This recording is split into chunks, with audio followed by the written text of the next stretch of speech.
Close your eyes for a breath and feel the hush between heartbeats, the fertile pause where the universe listens to itself. In that soft interval, thought drifts like moonlit mist across a still lake, neither bound nor broken, simply reflecting the heavens above and the depths below. We are that mist in that lake, the listener in the silence, woven into an endless loom of shapes, seasons, flavors of becoming. What you call my mind is not a caged sparrow to be tamed, but a skylight through which the infinite peers at its own unfolding, experimenting with form, forgetting, remembering. Every worry is but a cloud-changing costume, every triumphal wave returning to the sea that bears it. If you would guide these movements, begin by seeing they are never separate from the guiding. Let awareness bow to itself, and the dance will know its own steps.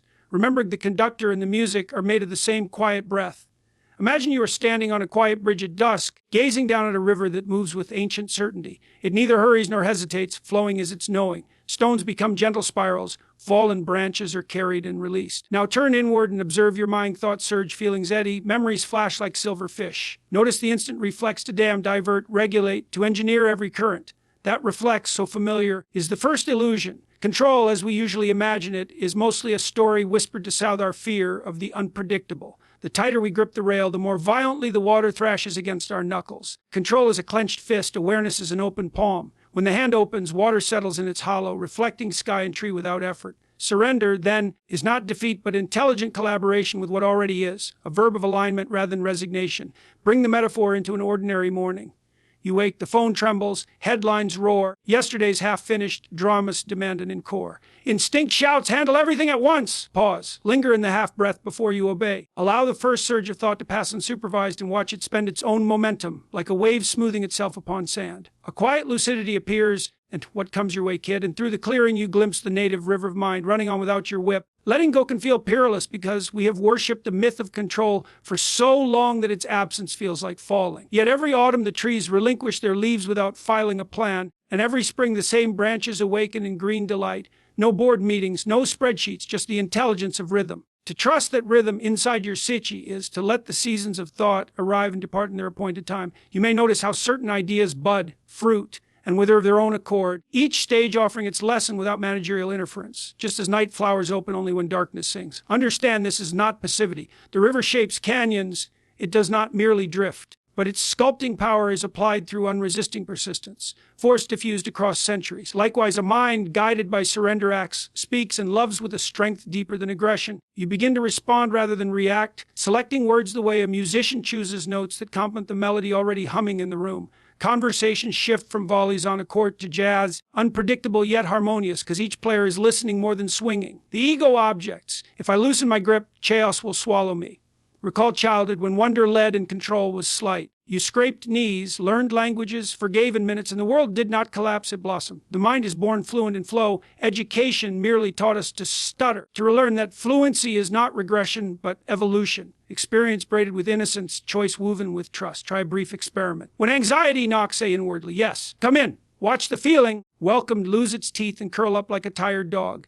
When joy visits, resist the urge to cage it with fear. Let it roam the house like sunlight moving across the floorboards. Surrender converts every emotion into information, every mood into music. You read the river instead of resisting it, and thus steer by cooperation. Here lies the quiet revelation. By yielding, you influence more deeply than by force. A boat aligned with the current outpaces any swimmer thrashing upstream. Likewise, a mind aligned with its nature becomes effortlessly effective, creative, spontaneous, compassionate, because it wastes no energy pretending to be the dam. What appears from outside as mastery is from inside participation. So when the urge to grip returns, and it will, remember the bridge, the shimmer, the unhurried water below. Loosen the fist, open the palm, feel the cool stream slide through your fingers. Let the river teach you, and it will carry you precisely where you are already bound. Imagine, for a moment, that you are sitting beside a great cathedral bell just as it begins to ring. The metal vibrates with such power that even the silence between strikes seems alive, humming, rich with potential. Awareness is that living silence, the vast, inaudible bell tone that holds every clan of thought without being consumed by it. We spend our lives listening to the claimer, opinions, memories, rehearsals of what-ifs, yet forget to notice the space in which the claimer resounds. It is like admiring flames without ever feeling the warmth that makes them matter. Consider how, on a cloudy afternoon, the sky accommodates every shifting shape without ever being altered itself. Clouds twist into dragons, dissolve into whispers, yet the spacious blue behind them remains unstained. Your awareness is that sky. thoughts, fears, desires. These are simply weather. But because weather often arrives with thunder and lightning, we've been tricked into believing the storm has authority over the sky. In reality, clouds borrow their very being from the backdrop they never touch. As soon as you glimpse this, identification loosens its grip. The storms can still rage, but they do so in a theater that cannot burn. Now, you might ask, yes, but how do I get to that sky? Drop the question and watch where it falls. The wanting to become aware is yet another cloud. Notice it drifting by. Instead of tightening the gaze, relax it. Feel your ears hearing these words. Feel the temperature on your skin. Feel the heart quietly rehearsing its ancient rhythm. You're not doing awareness. You are awareness noticing itself. No effort is required, just the kindness of letting things be exactly as they are for one breath longer than usual. A curious thing happens when you rest in that noticing. Emotions become transparent. You see through them as they're glass sculptures turning in sunlight. Anger reveals the quiver of vulnerability that props it up. Excitement exposes its fragile timidity about tomorrow. Even pleasure, clearly seen, shows its fleeting constitution and releases you from the desperate grip to prolong it. This is not cold detachment. It is intimacy without entanglement, like standing close enough to the fire to feel warmth, yet not so close that sparks ignite your clothes. Watch a cat in a window on a lazy afternoon. The tail flicks, ears pivot, yet the body remains poised on an invisible axis of calm. The cat is awareness embodied, alert, unhurried, accepting every sound but rushing toward none. Your mind already knows this feline grace. Children display it when they stare at dust motes in a sunbeam. School, ambition, and the frantic newsfeed merely piled habits on top. Peel back a layer of habit, and the pristine observer reappears, as natural as breath. And what of decisions? When awareness witnesses instead of merging with them, choices arise the way a lily lifts above water, routed, effortless, clean.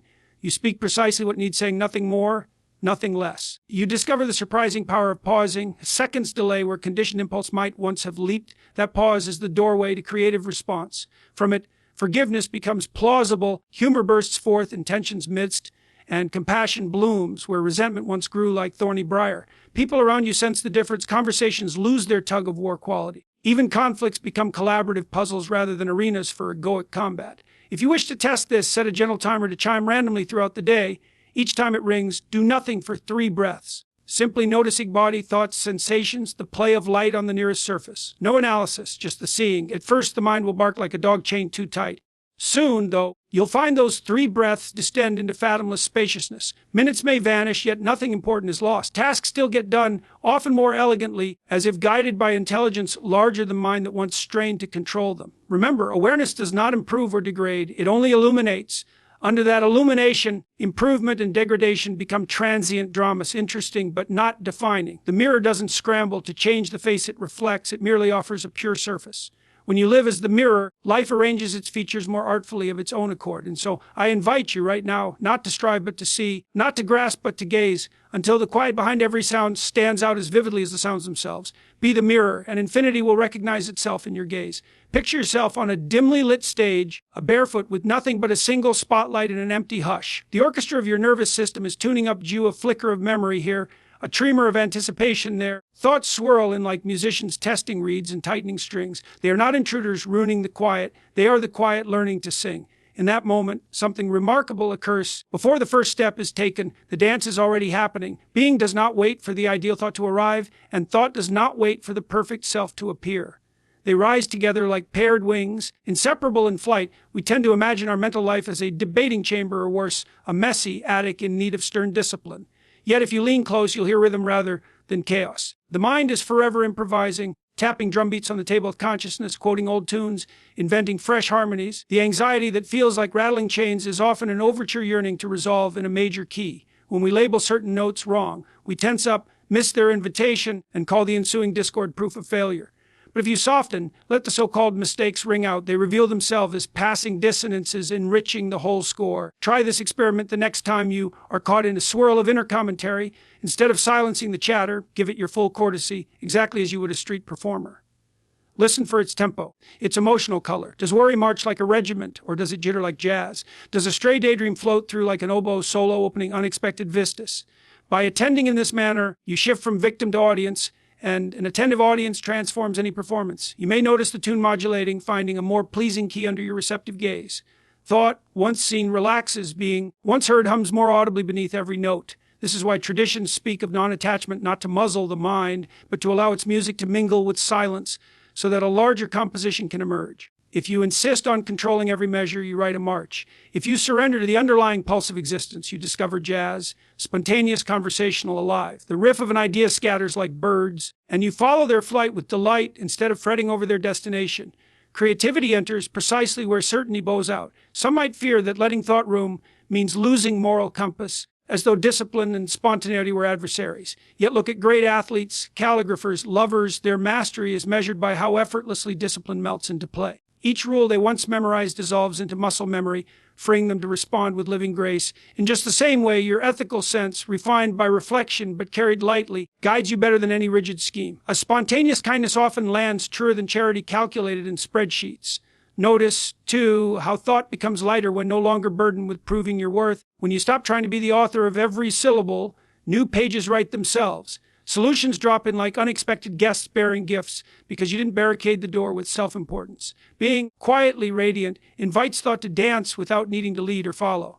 When mind and presence sway in honest partnership, each informs the other. You can think brilliant thoughts without idolizing them and inhabit deep stillness without muting your intellect. If conflict arises between two ideas, let them waltz instead of wrestle. Hold both in awareness as complementary moves in a choreography too large for immediate judgment.